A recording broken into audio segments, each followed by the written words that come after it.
Hi friends, welcome to my YouTube channel. तो आज मैं अपनी लाइफ से शेयर करने वाला हूँ मेरे एक फाइनेंशियल क्राइसिस के बारे में।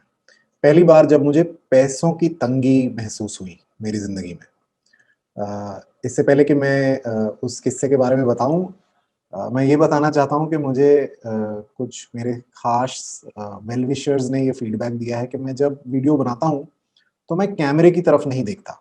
मैं कहीं इधर-उधर देखता रहता हूँ। तो मैं कोशिश करूँगा कि इस वीडियो में और आगे के वीडियोज़ में मैं कैमरे की तरफ देखूँ ताकि आप सबको लगे कि मैं आपसे बात कर रहा हूँ, ना कि मैं कहीं और देख रहा हूँ। और प्लीज़ आप अपने कमेंट्स में फीडबैक दीजिएगा। अगर आपको अभी भी लगता है कि मुझे आई कॉन्टैक्ट इम्प्रूव करना चाहिए, तो मैं डेफ़िनिटली करूँगा। So that's my attempt on this video. तो बात करते हैं फाइनेंशियल क्राइसिस की। देखिए, मैं एक मिडल क्लास फैमिली में बड़ा हुआ। मेरे फादर एक सेंट्रल गवर्नमेंट एम्प्लॉयी थे। हम बहुत अमीर तो नहीं थे, लेकिन बहुत गरीब भी नहीं थे। तो जब मैं बड़ा हो रहा था, मुझे कभी कभी पैसे की तंगी नहीं महसूस हुई। हालाँकि मेरी माँगें बहुत ज़्यादा फ्लैशी नहीं थी, लेकिन मैंने जो भी माँगा, मुझे वो मिला। फिर मैंने अपना जॉब करियर शुरू किया, तो उसमें भी मेरा करियर अच्छा ही गया और कभी भी ऐसा नहीं लगा कि पैसे किसी चीज़ के लिए कम हैं। जैसे मैंने कहा, बहुत फ्लैशी लाइफ़स्टाइल नहीं था कि एक बहुत महँगी गाड़ी खरीदनी है या फॉरेन वेकेशंस पे जाना है हर वक़्त। लेकिन वो सब करे, मतलब अपनी हैसियत में रह के I had a good life, and I didn't experience having less money.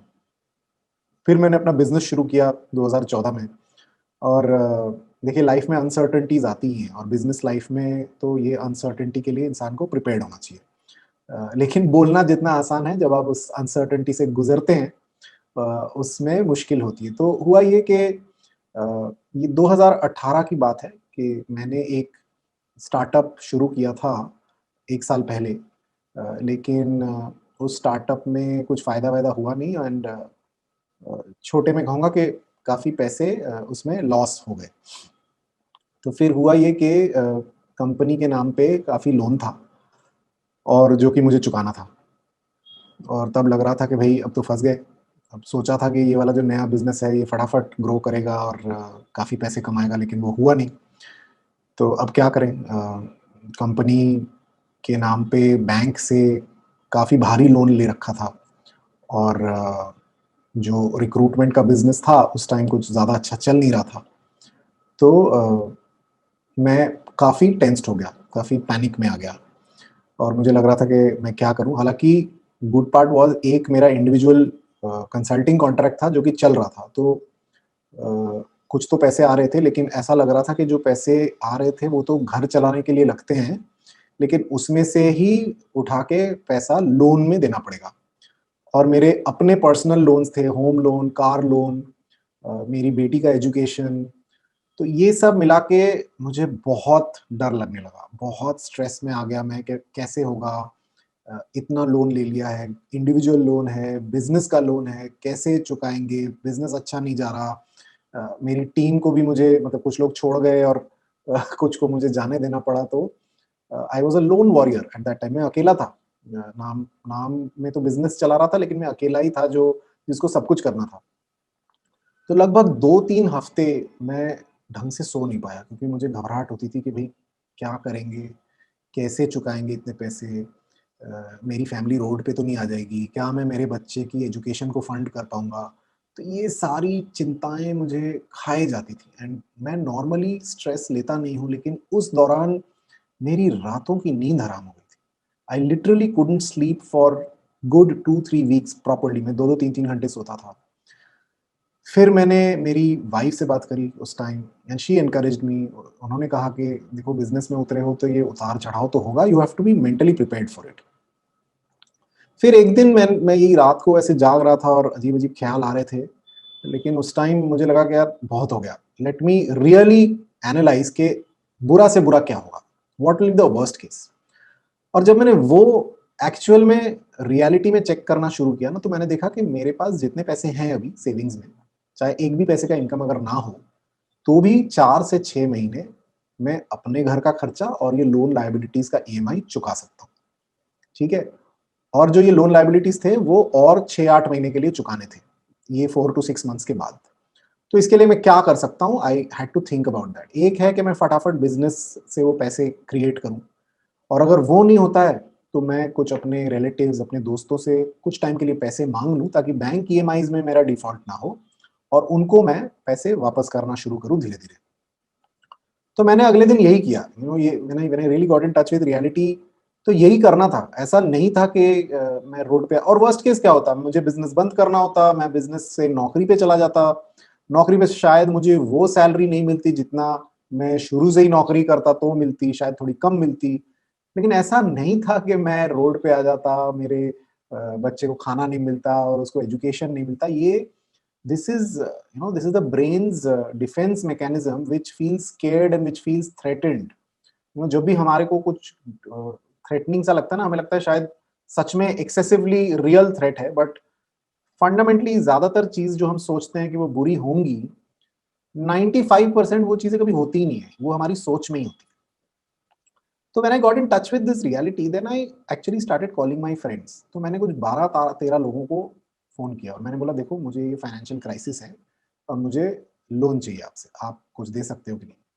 12-13 लोगों से बात करी, उनमें से 3 लोगों ने पैसे दे दिए और उनका पैसा लेके मैंने ये एंश्योर किया कि भाई बैंक का ईएमआई मैं टाइम पे चुका सकूँ, ताकि मेरे घर पे बैंक वाले ना आएँ और मेरा क्रेडिट स्कोर खराब ना हो, फलाना-ढिमकाना।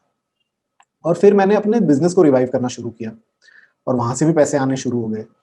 तो अगले 18 से 20 महीने के अंदर जो मैंने दोस्तों से लोन लिए थे, वो भी मैंने चुका दिए।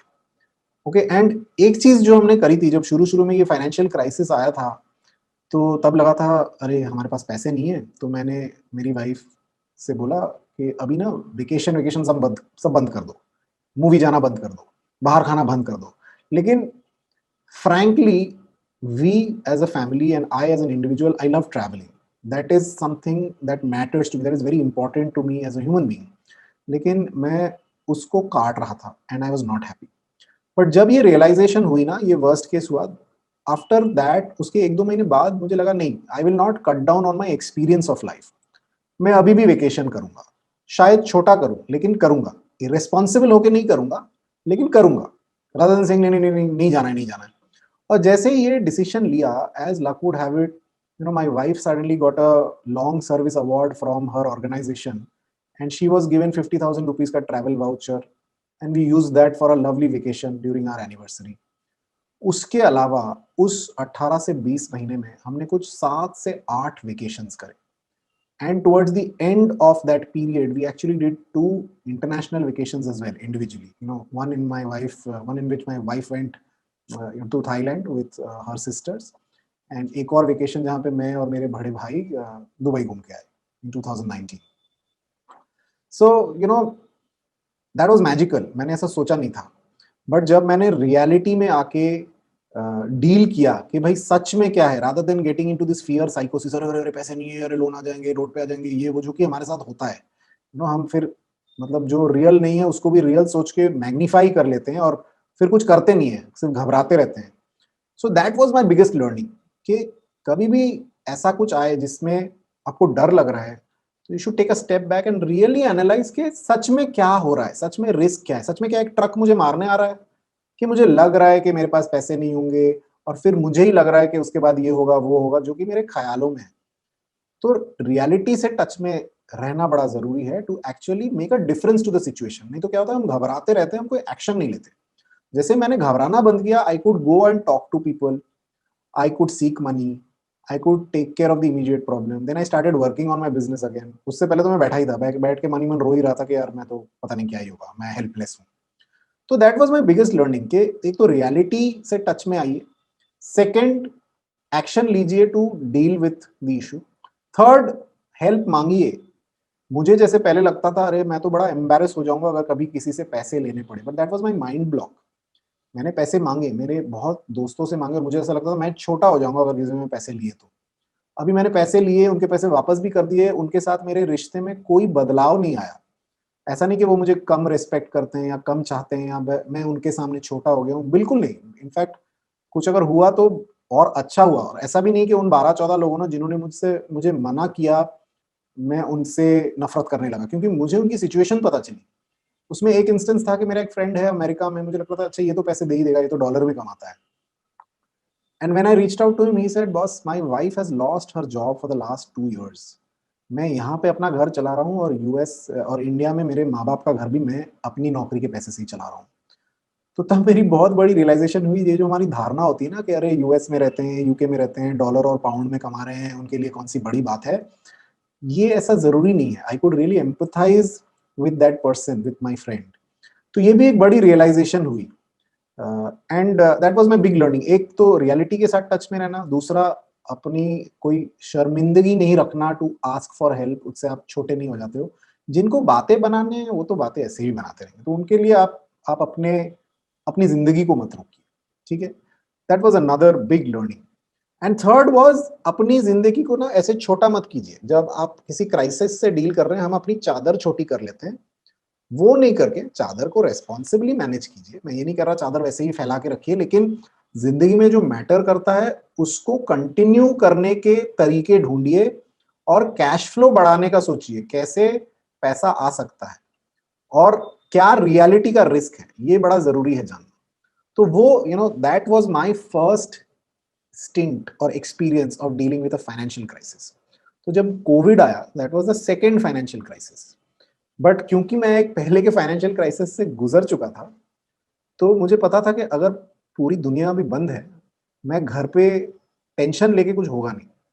तो मैंने फिर से वो रियलिटी एक्सरसाइज़ किया एंड थैंकफुली उसमें भी एक कॉन्ट्रैक्ट था, मेरा क्लाइंट था जो मुझे कुछ पैसे कंटिन्यूअसली दे रहा था, हालाँकि मैं उनके लिए कुछ नहीं कर रहा था, ठीक है? तो मैं चुपचाप बैठा, मैंने अपने आप पे काम करना शुरू किया, मैंने बुक्स पढ़ी, मैंने एक्सरसाइज़ करी, मैंने मेडिटेशन करी, घर सँभाला मेरी वाइफ़ के साथ, मेरी बेटी को सँभाला। ये भी रिकॉग्नाइज़ किया कि जब कोविड शुरू हुआ था, it was a very stressful situation for all of us. तो सब कुछ परफेक्टली नहीं हो रहा था और अपने आप को प्रेशराइज़ करना is not the best way to deal with such things. It was so new for all of us. तो अपने आप को समय दिया और 5, 6, 8 महीने में जब बिज़नेस फिर से पिकअप होना शुरू हुआ, मैं फिर से अपना बिज़नेस ग्रो करने लगा। And thankfully now as an economy, most of the economy has recovered. मेरा बिज़नेस भी रिकवर कर चुका है काफ़ी हद तक। So that's business cycle. Business में जैसे अनसर्टेनिटीज़ हैं, देखिए जॉब में भी अनसर्टेनिटीज़ हैं। अब कोविड-19 में कितने लोगों की जॉब्स चली गई, ठीक है? तो ऐसा नहीं है कि सैलरीड लोगों को फाइनेंशियल क्राइसिस नहीं होती है। अ, तो it it is uncertain, the economy is getting more and more uncertain. हम जैसे जैसे ये रिसेशन और बूम के साइकिल्स ग्लोबल इकोनॉमी में और छोटे होते जाएँगे, तो ऐसे जॉब लॉसेस, फाइनेंशियल क्राइसिस ये होता ही रहेगा। तो इसके लिए हमें तरीके ढूँढने पड़ेंगे how to deal with it. एक तो थोड़ा फाइनेंशियल डिसिप्लिन डेफिनिटली ज़रूरी है, हमें प्लान करना चाहिए कि भई जब क्राइसिस आएगा तो क्या होगा, जो कि मेरी एक बड़ी लर्निंग थी, जो मैंने बहुत अच्छी तरह नहीं किया था। I didn't plan for a backup fund, नहीं तो ये सब दोस्तों से लोन-वोन लेना शायद ना पड़ता। तो एक लर्निंग ये हुई कि जितना हो सके आप डेट फ्री रहिए, जितना हो सके आप एक इमरजेंसी फंड क्रिएट करके करके रखिए, वो ज़रूरी है। जब आपके दिन अच्छे चल रहे हैं, ऐसा नहीं कि आपने सब खर्च कर दिए, तो आप उसमें भी थोड़ा डिसिप्लिन रख के एक इमरजेंसी फंड बना के रखिए, इन्वेस्टमेंट्स रखिए जो कि आपको सपोर्ट करेंगे। ये सब मेरी लर्निंग्स रही इस एक्सपीरियंस के दौरान और इसीलिए कोविड-19 वाला फाइनेंशियल क्राइसिस उतना मुश्किल नहीं था मेरे लिए। मैं ये नहीं कहूँगा कि आसान था, लेकिन उतना मुश्किल नहीं था मेरे लिए और मेरी फैमिली के लिए। तो ये मेरी लर्निंग्स थी। दूसरी लास्ट चीज़ जो मैं कहूँगा कि अगर आपने किसी से पैसे लिए हैं, देखिए अगर बैंक है वो तो सिस्टमैटिकली ईएमआई ले लेता है आपसे और ईएमआई अगर बाउंस होती है तो उसके कॉन्सिक्वेंसेस होते हैं। लेकिन अगर आपने किसी अपने जानकार से पैसे लिए हैं, तो प्लीज़ उनको एक रियलिस्टिक प्रॉमिस कीजिए। तो जैसे मैं आपको बताऊँगा 3 दोस्तों से मैंने पैसे लिए। एक दोस्त को मैंने 6 महीने में पैसे लौटाए, एक दोस्त को मैंने 4 महीने में पैसे लौटाए और जो मेरा तीसरा दोस्त था, मेरे बचपन का दोस्त था, ठीक है? उसको मैंने बोला भाई तेरे पैसे मैं लौटाने में 20 महीने लूँगा और मैंने 20 महीने में जाके उसके पैसे लौटाए। तो ये मत कीजिएगा कि भाई 6 महीने बोल देता हूँ फिर बाद में टाँग दूँगा। That's where people will lose respect for you. और अगर ऐसा है कि आपको पता ही नहीं है कि आप कब पैसे वापस कर पाएँगे, एटलीस्ट सच बोलिए। मैं तो एटलीस्ट 20 महीने मुझे लगे थे, मैं कर दूँगा तो इसीलिए मैंने 20 महीने कमिट किया था और बीच में मैं अपडेट देता रहता था कि देख भाई अभी मैं पैसे देने वाला हूँ, ये वाला मेरा प्लान है कि अगले 2 महीने में तुझे और दूँगा। कभी हो सकता है कि ऐसा हो कि 2 महीने में सोचा था लेकिन पूरा नहीं दे पाया, but I kept in communication. ऐसा नहीं कि ज़रूरी था। वो जो मेरा दोस्त है उसने तो बोला था यार आराम से ले ले, मुझे ऐसे कोई जल्दी नहीं है। मुझे बार-बार अपडेट करने की ज़रूरत नहीं। लेकिन वो मेरी रिस्पॉन्सिबिलिटी थी कि मैं प्रोएक्टिवली कम्युनिकेट करता रहूँ और ट्रांसपेरेंट रहूं, रियलिस्टिक रहूं कि मैं कब उसके पैसे लौटा पाऊंगा। वो बड़ा जरूरी होता है। काफी बारी हुआ है, अब मेरे साथ भी हुआ है, मैंने at some point in time कुछ लोगों को पैसे दिए हैं, कुछ लोगों ने टाइम से वापस किए हैं, कुछ लोगों ने टाइम से वापस नहीं किए, लेकिन उन्होंने बता दिया कि भाई हम टाइम से वापस नहीं कर पाएंगे, एंड दैट्स फाइन। और कुछ लोग ऐसे हैं जो गायब ही हो गए, जिन्होंने कुछ कभी बोला ही नहीं। और ये मेरे दोस्त थे, स्कूल मेट्स थे, कॉलेज मेट्स थे, जिनके साथ ऐसा हुआ है। तो मैं ये नहीं बोल रहा कि वो बुरे लोग हैं या जो भी है, मैं ये कह रहा हूं कि अगर आप ये अप्रोच रखेंगे तो आपकी रिलेशनशिप बनी रहेगी, आपकी रेस्पेक्ट पे कोई बुरा असर नहीं पड़ेगा। वो जो मेरा दोस्त है जो गायब हो गया, मेरा स्कूल मेट, अब उसने कोई स्कोप ही नहीं छोड़ा कि कल वो मेरे से कोई सपोर्ट मांग सके।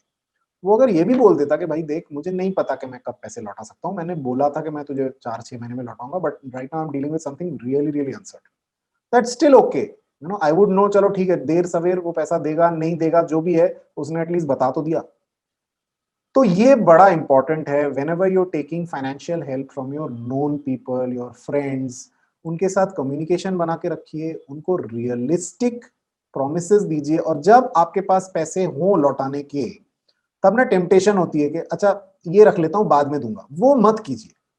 वो करेंगे तो फिर वो डेट ना, वो लोन कभी कभी चुकता ही नहीं होगा। क्योंकि पैसे अगर आप रखे रहोगे तो इधर उधर से निकल ही जाएंगे। तो डिसिप्लिन तरीके से, जैसे हम सिस्टमैटिक इन्वेस्टमेंट प्लान में क्या करते हैं, ऑटोमेटिकली पैसे आपके बैंक अकाउंट से कट जाते हैं, वैसे ही डिसिप्लिन के साथ आपको पैसे लौटाने हैं जब आपके पास पैसे हों। तो ये मेरी लर्निंग्स थी, ये मैंने सोचा मैं शेयर करता हूँ। एक चीज और शेयर करना चाहूंगा, ये जो वर्स्ट केस एक्सरसाइज मैंने करी, उस टाइम मुझे नहीं पता था, लेकिन उसके बाद मैंने एक बुक पढ़ी which is called the 4 hour work week, जिनके लेखक हैं टिमोथी फेरिस। तो टिमोथी फेरिस ने भी उस किताब में एक अलग कॉन्टेक्स्ट में वर्स्ट केस सिनारियो वाला एनालिसिस के बारे में बात करी। तब मुझे पता चला कि ये काफी प्रचलित एक्सरसाइज है जो लोग करते हैं। Successful people are using it, people in business keep using it to actually check कि रियलिटी में क्या हो रहा है, rather than getting scared because उनका दिमाग इधर से उधर जा रहा है। तो वो किताब आप पढ़ सकते हैं। That example is in a different context. It is about how उनका बिजनेस था, और वो उनको लग रहा था कि मैं बिजनेस छोड़ के कहीं घूमने चला जाऊंगा तो मेरा बिजनेस ही टूट जाएगा। तो उन्होंने उस कॉन्टेक्स्ट में, उस संदर्भ में ये एक्सरसाइज किया था, और फिर उन्होंने रियलाइज हुआ कि ऐसा कुछ होने वाला नहीं है। फिर इवेंचुअली वो चले गए बाहर वेकेशन करने, लेकिन उनका बिजनेस भी अच्छा बढ़िया चलता रहा। But it's a good book. ये कॉन्सेप्ट के अलावा there are lots of tools which are mentioned. Financial discipline, financial diligence के बारे में भी काफी लिखा हुआ है। In how to create income which is on auto pilot, वो भी दिया हुआ है, which is related to what we are talking about. क्योंकि backup income, multiple sources of income अगर हो तो बहुत अच्छी बात है। तो फिर जो ये अनसर्टेन पीरियड्स होते हैं फाइनेंशियल वाले, तो उन पे एटलीस्ट आपके पास ज्यादा सपोर्ट रहेगा कि भाई आप एक ही सोर्स पे डिपेंडेंट नहीं हो, आपके मल्टीपल सोर्सेज हैं। तो मैं रेकमेंड करूंगा कि आप ये किताब पढ़िए। इसमें आपको एफिशिएंसी, इफेक्टिवनेस के बारे में भी काफी टिप्स मिलेंगी। मैं एक अमेजोन का लिंक शेयर कर दूंगा वीडियो डिस्क्रिप्शन में। That's it. I wanted to share these learnings that I had out of my own experiences. I hope कि ये वीडियो यूजफुल रहा होगा। अगर यूजफुल रहा है तो प्लीज मेरे चैनल को सब्सक्राइब कीजिए। और जैसा मैंने कहा, कुछ कमेंट्स डालिए कि मेरा आई कांटेक्ट इस वीडियो में बेटर था कि नहीं। और अगर कोई स्पेसिफिक टॉपिक है जिसके बारे में आप चाहते हैं मैं वीडियो बनाऊं, तो आप प्लीज कमेंट्स में लिखिए। मैं देखूंगा अगर उस एरिया में मेरा कोई एक्सपीरियंस, कोई ऑथेंटिक इंटरेस्ट या व्यू है, तो मैं उनके बारे में भी वीडियो शेयर करूंगा आप लोगों के साथ। Thank you so much. Have a good day everyone. Bye bye.